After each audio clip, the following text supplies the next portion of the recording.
Hey guys, my name is Ryan and I have been freelancing for about 6 months now, and in today's video I'm going to share with you how it's going. For those of you who don't know, I was a production manager for a small brewery in Gordons Bay, South Africa for about 3 years, and then the pandemic hit and there were waves of alcohol restrictions, and so eventually the brewery closed down. So I lost my job in January and I had no idea where I was going to go, what I was going to do.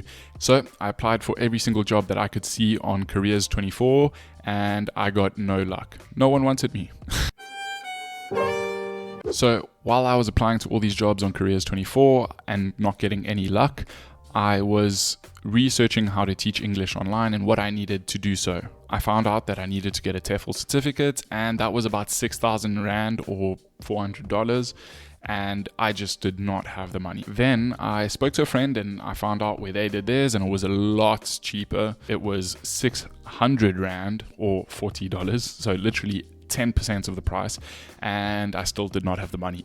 I was very broke at this point in time, and so my mom offered to pay for it, and thankfully she did, because since then I've been able to earn a decent salary freelancing as an English teacher online. But this was a bit of a risky leap. I hadn't done a lot of research. I sort of knew what was going on here and there, but fundamentally I didn't know how I was going to get a job. I just thought, okay, cool, I'll get a TEFL certificate and then I'll be able to get a job, right?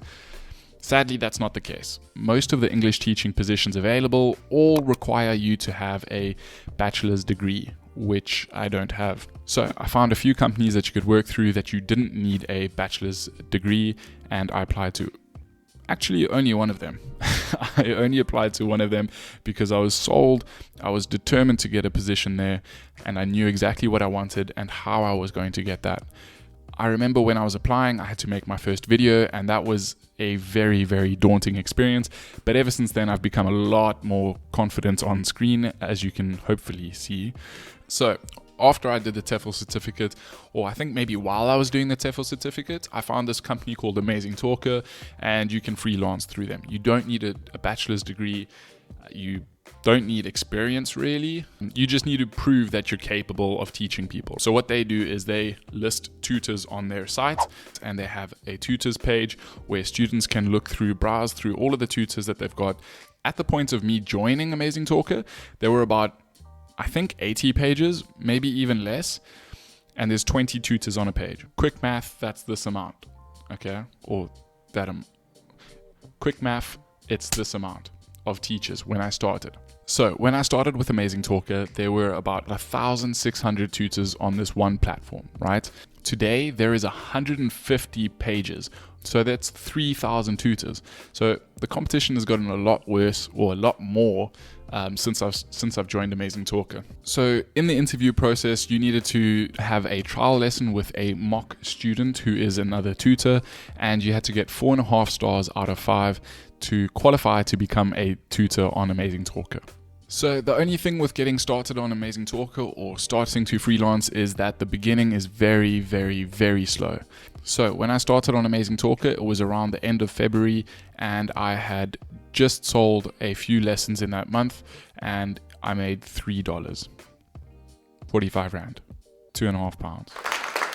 Thankfully in March it grew a little bit, but really not much at all. I made $176 in March. Since April, I've made upwards of $600 every single month. One thing I did realize very quickly was I needed to manage my funds very carefully and make sure that I knew exactly what was going where and how I was spending my money and what was potentially coming in the next month. And that is something I still do. Every other day, I make a calculation on how much I'm going to make for that month. And I try to get it as accurately as possible. Obviously, sometimes a student will cancel their lesson or I'll get more bookings. At least I know a roundabout figure of how much I'm going to be making that month. But one of the things that I've learned out of freelancing is that saving is so important. If I don't save and I've got a dud month, where am I going to be making money from? I need to have a safety pool or an emergency fund that I can pinch from when I don't have a very good month.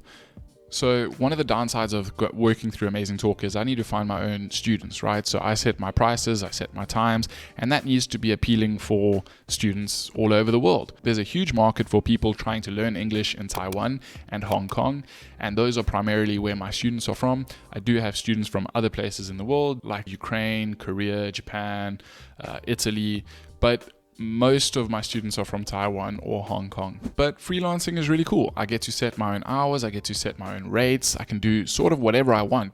But there was a huge learning curve when starting this. For example, I was not a very structured person before doing this, but now I've learned how to be a little bit more structured in my calendar, in my scheduling, and really sort of allocating time to what needed to be done and when to do it. Like lesson plans, I do that all in the beginning of the week for the entire week, so that I've got those little gaps between my lessons. I can do whatever I want to do, which is really, really cool. I can work on this on the YouTube channel. I can work on a business that I'm building with some friends, and I can study next year, which is really, really awesome. Another thing that I've had to learn is taxes. I need to know when to pay taxes, what I can deduct from taxes, and how to really do the taxes and sort of do it myself. One more thing that I've struggled with is cabin fever.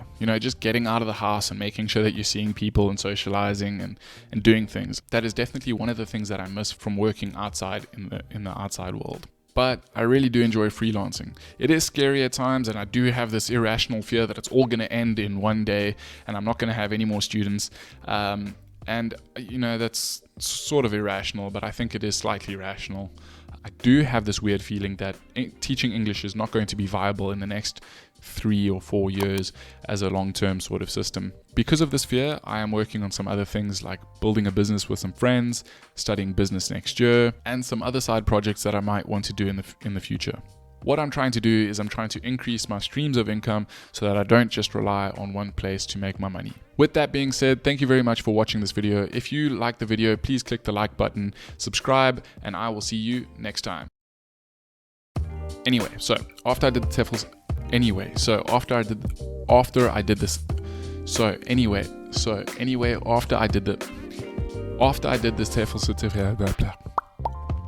it was daunting to make my first video, but hopefully you can see that I'm much better on camera now than, well, you haven't seen my very first video, and you're not going to, so